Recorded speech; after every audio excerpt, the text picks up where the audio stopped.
लोगों के चहीते किरदार में बदलाव करना एक जोखिम भरा कदम होता है। या तो ये बहुत ज्यादा अच्छा हो सकता है और उस किरदार के कुछ नए बदलाव उस रेसलर के किरदार में चार चांद लगा सकते हैं, या फिर ये बदलाव बुरी तरह फेल भी हो सकता है और फैंस उस रेसलर के पुराने किरदार को वापस लाने की मांग कर सकते हैं। तो जुड़िए हमारे साथ रेसलमेनिया में, जहां हम WWE के 10 बड़े किरदारों का बदलाव देखेंगे जिनसे फैंस चौंक गए।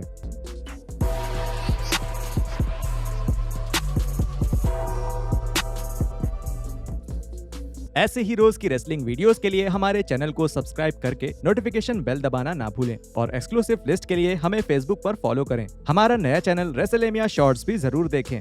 Number 10, Bradshaw to JBL। WrestleMania 20 के बाद WWE को जल्द ही नए मेन इवेंट स्टार्स को सामने लाने की जरूरत थी।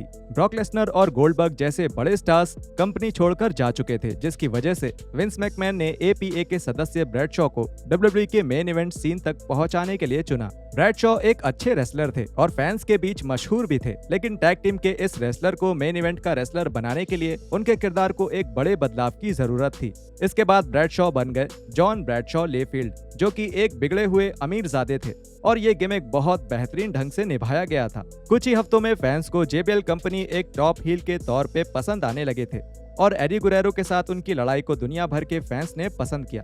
ये बदलाव बहुत जल्दबाजी में किया गया था, लेकिन ये पूरी तरह से असरदार साबित हुआ। इसके बाद JBL कंपनी के सबसे बड़े स्टार्स में से एक बने और उन्हें अगले कई सालों तक मेन इवेंट टैलेंट के तौर पे ही रखा गया। Number 9, Mae Young Classic Rhea Ripley to Judgment Day Ripley. Mae Young Classic में पहली बार सामने आने पर रिया रिप्ली एक आम बेबी फेस लग रही थी। उनके बाल ब्लॉन्ड थे और उनमें एक बेबी फेस होने के हर लक्षण थे। इसके बाद WWE और रिप्ली ने उनकी पर्सनैलिटी बदलने का एक बड़ा फैसला लिया। अब रिप्ली एक खतरनाक और बुरे किरदार वाली रेसलर बन गई थी, जिनका थीम सॉन्ग मेटल म्यूजिक था और उनके रेसलिंग को भी इस नए किरदार के हिसाब से बदल दिया गया था। इस नए किरदार को NXT और मेन रोस्टर दोनों ही जगहों पर बहुत सफलता मिली और इस गुस्सैल किरदार में बदलने के बाद से फैंस ने रिप्ली को पूरी कंपनी के सबसे बेहतरीन महिला रेसलर्स में से एक मान लिया है। रिप्ली के किरदार में ये बदलाव उनके जजमेंट डे स्टेबल से जुड़ने के बाद भी बना रहा, क्योंकि एक फेमस ग्रुप में उनका काम उस काम से बिल्कुल अलग है जो उन्होंने शुरुआत में मे यंग क्लासिक के दौरान किया था। Number 8, the monsters Brodus Clay to the Funkasaurus. जब 2012 में ब्रोडस क्ले टीवी पर वापसी करने वाले थे, तब फैंस को उम्मीद थी कि वो अपने पुराने मॉन्स्टर्स अवतार में ही वापस आएंगे। क्ले एक भारी भरकम रेसलर थे जो इससे पहले एल्बर्टो डेल रियो के बॉडीगार्ड भी रह चुके थे। WWE के प्रोमोस को देखकर लग रहा था कि क्ले को एक विलन के किरदार में अब तेजी से आगे बढ़ाया जाएगा, लेकिन जब क्ले ने समबडी कॉल माय मामा गाने पर एक लाल ट्रैक सूट में नाचते हुए टीवी पर वापसी करी और ये दावा किया कि वो फंक नाम के ग्रह से आए हैं, तब फैंस बिल्कुल हैरान हो गए। WWE अपनी ऑडियंस को इस बदलाव से चिढ़ा रहा था और वो इस किरदार को जल्दी से जल्दी आगे बढ़ाना चाहता था। क्ले को बहुत ताकतवर दिखाया गया था और यहाँ तक कि रेसलमेनिया 28 में उन्हें एक पूरा सेगमेंट भी दिया गया था। Number 7, Albert to टेंसाई। 2012 में WWE ने Matt Bloom AKA Albert AKA a train को वापस लाने का फैसला किया। अपने WWE में वापसी से कुछ सालों पहले ही ब्लूम को जापान में बहुत सफलता मिली थी और इसीलिए कंपनी ने इस बात का फायदा उठाने का फैसला लिया और उन्होंने ब्लूम के चेहरे पर जापान के कुछ सिंबल्स पेंट कर दिए। उन्हें एक हेलमेट दिया गया और साकामोटो नाम के एक आदमी को उनका साथी बनाया गया जो रिंग में उनके साथ आता था। उन्होंने ब्लूम को नया नाम देकर लॉर्ड टेंजाई में बदल दिया और WWE में उनके पुराने किरदार का कभी जिक्र नहीं किया गया। टेंजाई के किरदार में कुछ ही मैचेस के बाद फैंस उनके ऊपर एल्बर्ट के नाम से चिल्लाने लगे, क्योंकि फैंस को ये बिल्कुल समझ नहीं आ रहा था कि टेंजाई का किरदार इतना ज्यादा अलग क्यों था। ब्लूम का ये रन बुरी तरह असफल रहा और कुछ ही समय बाद टेंजाई को एक कॉमेडियन के किरदार में बदल दिया गया, जिसके कुछ समय बाद ब्लूम रिटायर हो गए और NXT के फुल टाइम ट्रेनर बन गए। Number 6, Bayley the hugger to Bayley the role model. जब बेली NXT में थी तब वो इतनी फेमस थी कि उनके फैंस और कुछ रेसलिंग के लेजेंड्स को लगता था कि वो महिला रेसलिंग में जॉन सीना की बराबरी पर होंगी, लेकिन जब उन्हें मेन रोस्टर पर लाया गया तब उनका बेबी फेस वाला किरदार फैंस से जुड़ नहीं पाया। एक हील में बदलने का तो कोई सवाल ही नहीं था, लेकिन 2019 में WWE ने फैंस को हैरान कर दिया जब उन्होंने कुछ ऐसा कर दिया जिसकी किसी ने कल्पना भी नहीं करी थी। रॉ के एक एपिसोड में बेली ने साशा बैंक्स का साथ दिया और औपचारिक रूप से एक हील बन गई। उसके बाद उन्होंने अपना प्यारा द हगर किरदार छोड़ दिया और एक रोल मॉडल का किरदार अपनाया। उन्होंने अपने बाल काट लिए मजेदार म्यूजिक को छोड़ दिया और उन्होंने बेली बडीज को भी तबाह कर दिया। एक हील के तौर पर बेली का नाम अविश्वसनीय था। हालांकि किरदार के इस बदलाव से सब हैरान हो गए थे, लेकिन एक हील में बदलना और अपनी पर्सनैलिटी को पूरी तरह पलट देना बेशक एक बिल्कुल सही फैसला था। Number 5, Kane the demon to Kane corporate stooge. इतने सालों में WWE ने केन के किरदार और पर्सोना में कई विवादित बदलाव किए हैं, लेकिन 2013 में वो कुछ ज्यादा ही आगे चले गए।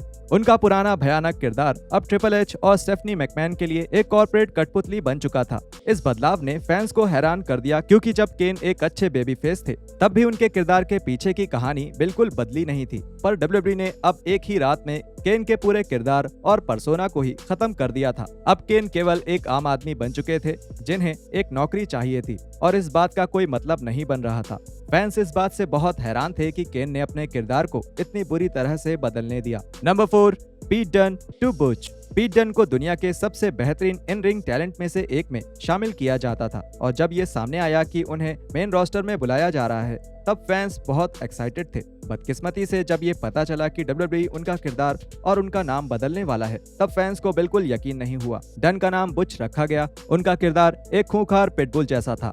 हालांकि किरदार में ये बदलाव सच में हैरान कर देने वाला था, लेकिन फैंस ने ये सवाल उठाना शुरू कर दिया कि आखिर ऐसा क्यों किया गया और इससे वो हासिल क्या करना चाहते थे। इस पुराने NXT UK चैंपियन को सीधे उनके किरदार में लाने में क्या दिक्कत थी। Number 3, doctor thuganomics John Cena to the face of WWE। ऐसा कहना गलत नहीं होगा कि जॉन सीना का डॉक्टर ठगनॉमिक्स वाला किरदार उनका एक ऐसा हिस्सा था जिसने उन्हें बहुत फेमस किया था। वो किरदार मजेदार था, अलग था और रूथलेस एग्रेशन एरा की ऑडियंस के लिए बिल्कुल सही था। लेकिन रेसलमेनिया 21 के बाद से जब सीना फेस ऑफ द कंपनी बन गए, तब फैंस ये देखकर हैरान रह गए थे कि सीना के किरदार को हमेशा के लिए बदल दिया गया था। डॉक्टर ठगनॉमिक्स का किरदार छोड़ दिया गया और सीना ने रैपिंग करना भी बंद कर दिया था। उनका मानना था कि फेस ऑफ द कंपनी का हर हफ्ते रिंग में आकर रैप करना सही नहीं होगा, और इसकी वजह से उनके फैन बेस का एक बड़ा हिस्सा सीना के खिलाफ हो गया था। ये बदलाव बहुत चौंकाने वाला था, क्योंकि फैंस को नहीं लगता था कि ऐसा भी हो सकता है, क्योंकि ये सबको पता है कि सीना के रैप्स की वजह से ही उनके फैंस उन्हें कंपनी में नंबर 1 पोजीशन पर देखना चाहते थे, और अब सीना के किरदार का वही हिस्सा उनसे छीना जा रहा था। रूथलेस एग्रेशन डॉक्यूमेंट्री में खुद सीना के मुताबिक रैप पर्सोना को बदलकर किरदार में बदलाव करने की शुरुआती सोच उनकी ही थी।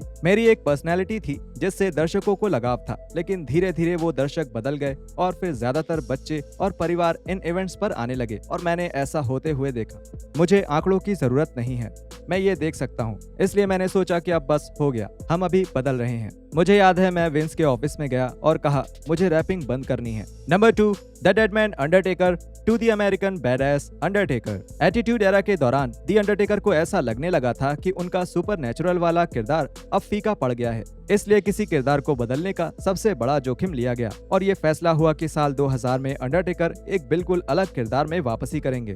अंडरटेकर के किरदार की भूतिया चीजों को बदला जाएगा और उसकी जगह अब अंडरटेकर ज्यादा इंसानी रूप में दिखेंगे। अंडरटेकर अब अमेरिकन बैडएस बन गए थे, और पहले तो फैंस इस बात पर काफी हैरान हुए कि WWE ने अंडरटेकर के किरदार को इतना ज्यादा बदल दिया है। लेकिन एक बार जब ये शुरुआती झटका भुला दिया गया, तब फैंस इस किरदार के साथ सच में जुड़ पाए, क्योंकि अब द अंडरटेकर अपना वो रूप दिखा पा रहे थे जो पहले कभी किसी ने नहीं देखा था। Number 1, the big dog Roman Reigns to head of the table Reigns.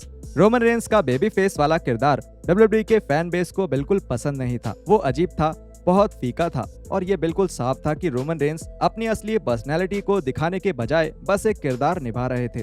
खुशकिस्मती से 2020 की गर्मियों में सब कुछ बदल गया, और कुछ ऐसा हुआ जिसकी किसी को कोई उम्मीद नहीं थी, जब समरस्लैम इवेंट में रेंस एक हील के तौर पर नजर आए। ये कुछ ऐसा था जिसके लिए फैंस को लगता था कि WWE ऐसा कुछ करने के लिए कभी तैयार नहीं होगा। वो बिल्कुल एक चमत्कार जैसा था। रेंस का बेबी फेस वाला किरदार पूरी तरह खत्म कर दिया गया और उसकी जगह एक खतरनाक हील ने ले ली। रेंस की जोड़ी पॉल हेमन के साथ बनाई गई, जिसकी बहुत तारीफ हुई, और उसके साथ ही रेंस और सैमी ज़ेन से जुड़ी blood line story line WWE की बनाई गई सबसे बेहतरीन स्टोरी लाइन्स में से एक है। और यहाँ खत्म होते हैं हमारे 10 सबसे बड़े WWE के किरदारों का बदलाव, जिसने सच में फैंस को हैरान कर दिया था। नीचे कमेंट करना ना भूलें, और हम मिलते हैं आपसे अगली वीडियो में ऐसे ही कुछ और रेसलिंग कंटेंट के साथ।